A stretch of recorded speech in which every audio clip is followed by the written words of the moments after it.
Everyone, this is Mansi from evidyati.in। अब हम chapter number 14 start कर रहे हैं। The name of the chapter is symmetry. सबसे पहले लेट्स अंडरस्टैंड कि सिमेट्री होता क्या है। सिमेट्री इज बेसिकली एनीथिंग जो कि एक ऑब्जेक्ट को, एक शेप को या किसी भी चीज को दो equal and you can say same reflection वाले पार्ट में डिवाइड करता है। जैसे कि अगर यहाँ पे मेरे पास ये फिगर है, ठीक है, एंड ये अगर उसकी लाइन ऑफ सिमेट्री है, सो दिस मीन्स कि ये वाली साइड क्या होगी, सेम लाइक दिस। जैसे मिरर इमेज होती है या रिफ्लेक्शन वाली इमेजेस होती है, उसके जो बीच की लाइन है दैट इज सिमेट्री।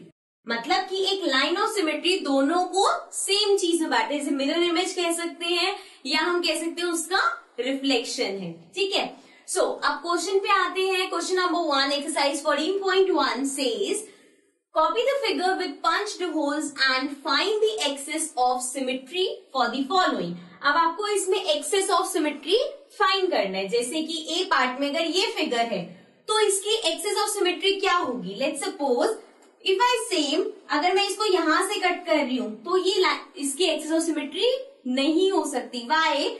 जैसे कि मान लो ये कट किया, ठीक है। अब अगर आप इस शीट को ऐसे फोल्ड कर दो, जैसे कि अगर ये पीस ऑफ पेपर है, इसको अगर ये चीज मैं ऊपर ले जाऊं तो ये जो पंच्ड होल है ये यहाँ पे कहीं आएगा। लेकिन सिमेट्री का मतलब है कि जब आप उसको फोल्ड करोगे तो वो पंच होल दूसरे पंच होल के ऊपर आएगा। सो दिस मीन्स ये हमारी लाइन ऑफ या एक्सेस ऑफ सिमेट्री नहीं हो सकती। मतलब हमें कुछ ऐसी लाइन ड्रॉ करनी है जिससे कि जहां पे वो लाइन है उसको अगर हम फोल्ड करें तो वो सेम आए। जैसे कि अगर मैं यहां से इसकी लाइन ऑफ सिमेट्री ड्रॉ करूं, अब अगर आप इस शीट को इस तरह से फोल्ड करोगे तो ये वाला जो होल है वो इस वाले होल के ऊपर आएगा। मतलब ये दोनों होल्स एक दूसरे को ओवरलैप करेंगे और वही मतलब है लाइन ऑफ सिमेट्री का, कि जो यहाँ पे है वही सेम यहाँ पे है। सो ये हो जाएगी इसकी axis of symmetry. B part में हमें यहाँ पे दो पंच होल गिवन है, मीन्स अगर मैं यहाँ पे करूंगी या लेट्स सपोज यहाँ कहीं भी करूंगा, इसको फोल्ड करोगे तो ये दोनों यहाँ पे आ जाएंगे। लेकिन हमें ऐसा चाहिए कि ये दोनों एक दूसरे को ओवरलैप करें। सो उसके लिए if I draw the line of symmetry like this, so now if you turn this तो ये वाला होल इस वाले होल के ऊपर आएगा, ठीक है। अब समझ आ रहे सिमेट्री होता क्या है। सिमिलरली सी पार्ट में अगेन आपको इसे line of axis of symmetry बनाना है। अब हमें ये वाला होल इस वाले होल के ऊपर चाहिए। सो अगर मैं पेज को ऐसे फोल्ड करूंगी तो ये होल इस होल के ऊपर आ जाएगा। सो लाइन ऑफ सिमेट्री हो गई दिस वन, ठीक है। So this was A, B and C part. Now let's come to the remaining parts.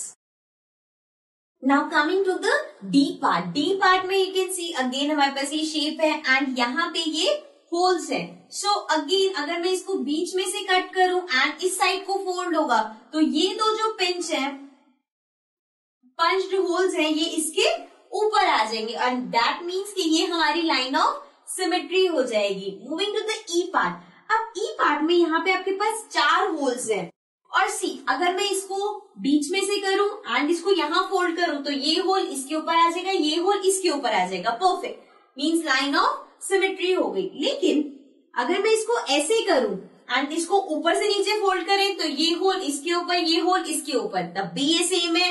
And if I divide it like this, so ये वाला होल इसके ऊपर जाएगा एंड ये हाफ होल्स एक दूसरे के ऊपर आ जाएंगे, मीन्स ये भी लाइन ऑफ सिमेट्री हो सकता है। Similarly if I draw this one and fold it like this, so this hole will go above this and ये हाफ हो जाएंगे, मीन्स इस फिगर में ये सारी लाइन ऑफ सिमेट्री हो सकती है।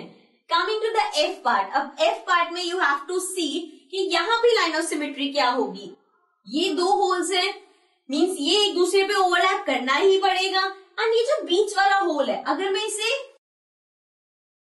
एकदम बीच में से कट करूं तो ये जो होल है जब वो ऐसे फोल्ड होगा तो वो होल बीच में आ जाएगा। फाइन, सो इसकी लाइन ऑफ सिमेट्री ये हो जाएगी। So this was part number D, E and F. Now let's come to the other parts.